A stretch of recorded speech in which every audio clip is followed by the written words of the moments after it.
The day the ice won. The slow death of the Endurance. It wasn't the cold. It wasn't the months trapped in ice. It wasn't the distance from home. It was the sound of thick oak beams cracking deep inside the hull, a sound that told every man standing on the ice that their world had just ended. The event begins in silence. For most of October 1915, nothing dramatic happens on the surface. The ice around the Endurance looks the same as it has for weeks. Flat, white, motionless. But silence in the Weddell Sea is deceptive.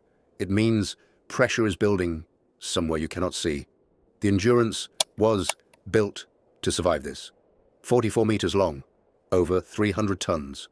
Her keel made of 4 solid layers of oak, stacked into a spine more than 2 meters thick. When she was launched, men called her nearly indestructible.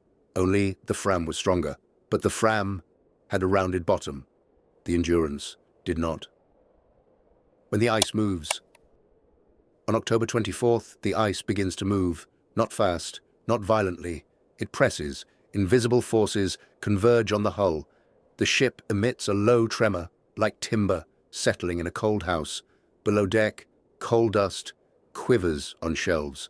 A lantern swings, though no one touched it. Frank Worsley writes in his diary, "The ship is being nipped, pressed as in a vice, and trembling all over."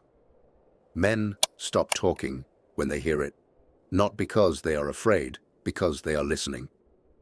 Losing their home. By October 27th, the sounds find a rhythm. Pressure. Pause.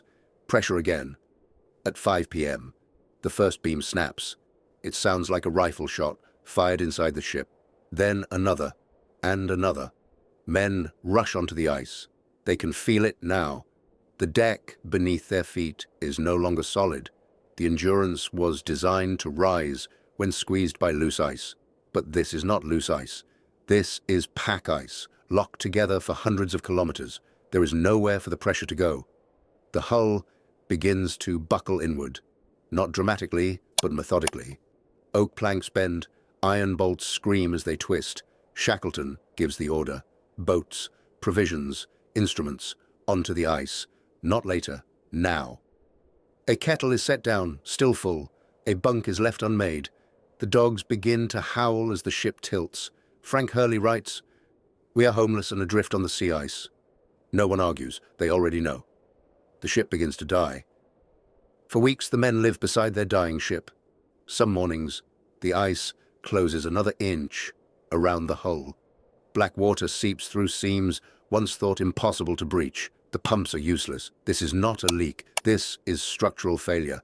Below deck, the sounds change. A sickening crunch, a sharp snap, a deep tearing as timbers give way. Men go below to retrieve what they can. Each trip might be the last.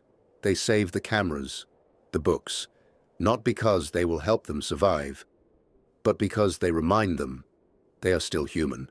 They pitch tents on the floe and name it Ocean Camp, a cruel joke.